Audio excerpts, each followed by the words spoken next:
ቪዲዮውን እስከ መጨረሻው ድረስ ይከታተሉ።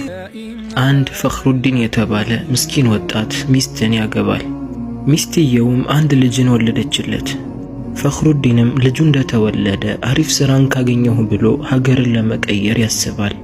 ለሚስቱም ስራን ፍለጋ ወደ ሌላ ሀገር እንደሚሄድና ከ20 ዓመት በኋላ እንደሚመለስ ይነግራታል። እስከ 20 ዓመት ድረስ እሱን ሳትከደው ልጃቸውን እያሳደገች እሱን እንድትጠብቀው ቃል ያስገባታል። እሱም በቃሉ መሰረት ከ20 ዓመት አንድ ቀንን ካሳለፈ ከፈለገች እሱን ፈታ ሌላን ማግባት እንደምትችል ይነግራታል። ፈኽሩዲንም ሚስቱንና ልጁን ተሰናብቶ ጉዞውን ጀመረ። ከመንደሩ ራቅ ወዳለ ከተማም ሄዶ ወፍጮ ቤት ተቀጥሮ መስራት ጀመረ።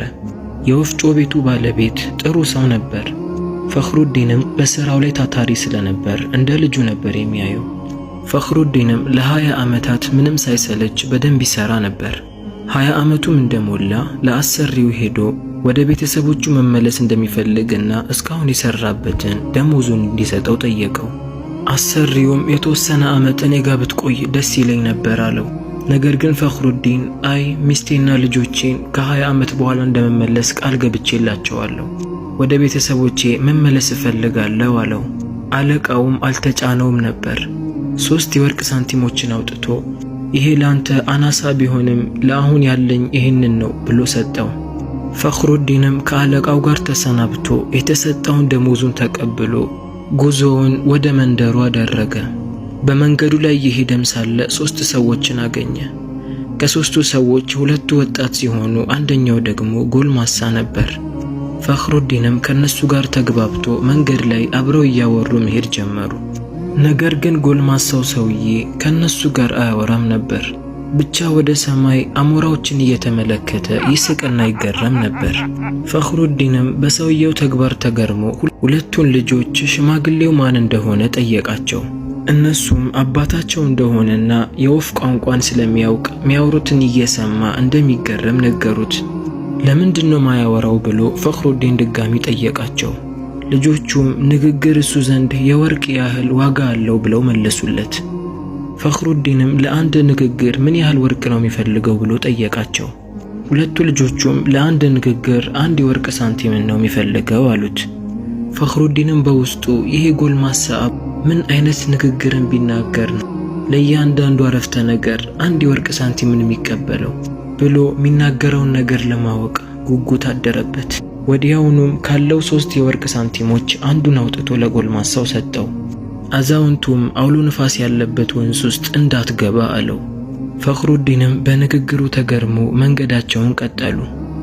ፈኽሩዲንም አዛውንቱ ለ2ና ለ3 ቃል 1 የወርቅ ሳንቲምን መቀበሉ በጣም አስገረመው። አሁንም ድጋሚ አዛውንቱ እንዲናገር ፈልጎ ካለው 2 የወርቅ ሳንቲሞች ውስጥ አንዱን አውጥቶ ለአዛውንቱ ሰጠው። አዛውንቱም ወዲያውኑ ሰማይ ላይ አሞራዎች ሲያንዣብቡ ስትመለከት ወደዛ ቦታ ሄደህ የተፈጠረውን ነገር ተመልከት አለው። ፈኽሩዲንም በውስጡ በመንገዴ ላይ አሞራዎች ሰማይ ላይ ሲያንዣብቡ ተመለከት፣ ነገር ግን ወደ ቦታው ሄጄ የተፈጠረውን ነገር አላየሁም።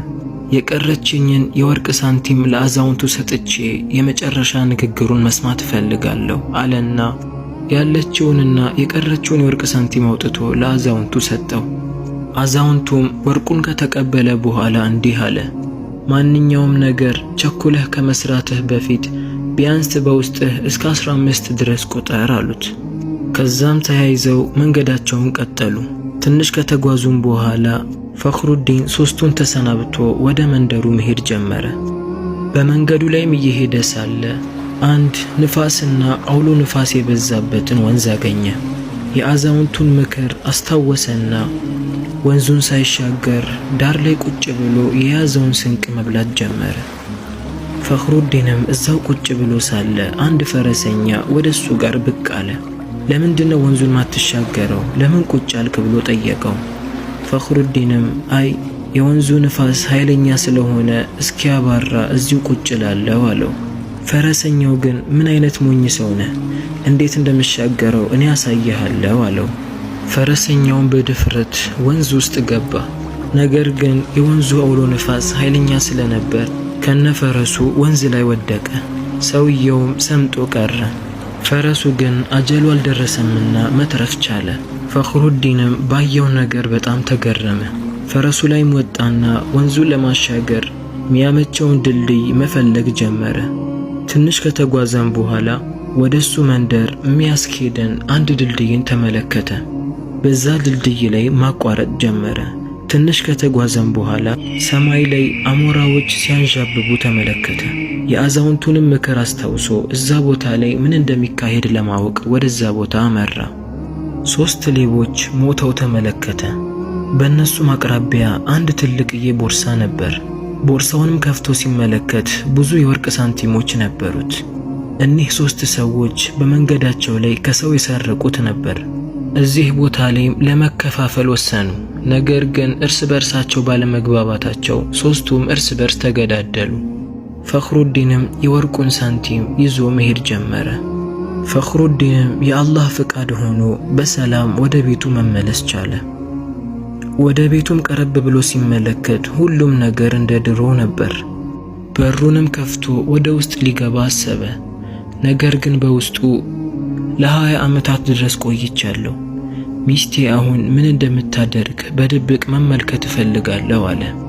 በቤቱም ደጅ ላይ ሆኖ በመስኮት በኩል ወደ ውስጥ መመልከት ጀመረ። ነገር ግን አይኑ ያረፈበት ቦታ በጣም አስገረመው። የሳሎኑ ጠረጴዛ በሚያማምሩና በሚያጓጉ ምግቦች ተሞልተዋል። ወዲያውኑ ሚስቱ ከአንድ ወጣት ልጅ ጋር ተያይዛ ወደ ሳሎን ስትገባ ተመለከታት። ፈኽሩዲንም ይህንን ሲመለከት ከመጀመሪያው የበለጠ ደነገጠ። በውስጡም ይሄ ትልቅ መካድ አይደለምን? እስከ 20 ዓመት ድረስ እኔ ለፍቼ ሰርቼ እስከመጣ ድረስ ሚስቴ ማንንም እንደማታገባ ቃል አልገባችልኝምን? ከሱም ብሶ ከማላቀው ወንድ ጋር በሰላም በእኔ ቤት ውስጥ ትኖራለች? ይሄማ ትልቅ ክደት ነው አለ። ፈኽሩዲንም ፊቱ ወዲያውኑ ተቀያየረ። ባገኘውም ነገር ሁለቱንም ሊጎዳቸው ፈለገ። ነገር ግን ወዲያውኑ አዛውንቱ የመከረውን ምክር አስታወሰ። ማንኛውም ነገር ከመስራትህ በፊት 15 ቁጥር ያለውን አስታወሰ። ፈኽሩዲንም እጁን ተጠቅሞ 1 2 3 እያለ በውስጡ መቁጠር ጀመረ። ፈኽሩዲንም እየቆጠረ ሳለ ሁለቱ ሲያወሩ ይሰማቸዋል። የማያውቀውና እንግዳ የሆነበትም ወጣት እንዲህ አለ፣ እማዬ ነገ ጉዞ ወጣለሁ። በጉዞዬ ላይም አባቴን እፈልገዋለሁ። ያለ አባት መኖር በጣም ከብዶኛል ይላታል። ከሱም አስከትሎ አባቴ እኛን ከተለየን ስንት ጊዜ ሆነው ይላታል። እናትየውም በሐዘን ተሞልታ 20 ዓመት ሆኖታል፣ እሱ ሲሄድ አንተ ገና የ1 ወር ልጅ ነበር ካለችው። ፈኽሩዲንም ይህንን ሲሰማ በድንጋጤ የማያውቀው ነገር ውርር አደረገው። የማያውቀውና በመጥፎ ያሰበው እንግዳ የሆነበት አካል ለካ ልጁ ነበር። በእልህና በንዴት ተሞልቶ ሊሰራው የነበረው አስቀያሚ ሥራ አዛውንቱ ሰበብ ሆኖት 15 መቁጠሩን ባይጀምር ኖሮ ለዘላለም የማይረሳው ከባድ ቁጭትና ሐዘን ሊሆንበት እንደነበረ አሰበ። ፈኽሩዲንም የአዛውንቱ ንግግር ጭንቅላቱ ላይ ይመላለስበት ጀመር። አላህንም እያመሰገነ ወደ ውስጥ ገብቶ ለ20 ዓመታት የራቃቸውን ሚስቱንና ልጆቹን አገኛቸው። ከታሪኩ ትልቅ ዕውቀትን መውሰድ እንችላለን። ማንኛውም መጥፎ የሆነን ነገር በስሜትና በንዴት ሆነን ከመስራታችን በፊት ቆም ብለን ስለዛ ነገር ማሰብ አለብን። ምክንያቱም በስሜት ሆነን የሰራነውና የተናገርነው ነገር ከባድ ጠባሳ ሊሆንብን ይችላል። ንዴትና ስሜት የሸሮች ሁሉ ክምችት ነው። ሸይጣን እኛን በነጻነት የሚያገኘን ይበልጡኑ በንዴት ሰዓት ነው። አላህ የሚጠላውን መጥፎ ቃልን እንድንናገር፣ መጥፎን ተግባር እንድንሰራ ያደርገናል። አላህ ሱብሓነሁ ወተዓላ ስሜታቸውን ከሚቆጣጠሩ ሰዎች ያደርገን፣ ንዴታቸውም ለከት ካላቸው ሰዎች ያደርገን፣ የተረጋጉ ሰዎችም ያደርገን። በሌላ ታሪክ እስከምንገናኝ ድረስ ወሰላሙ አለይኩም ወራህመቱላህ።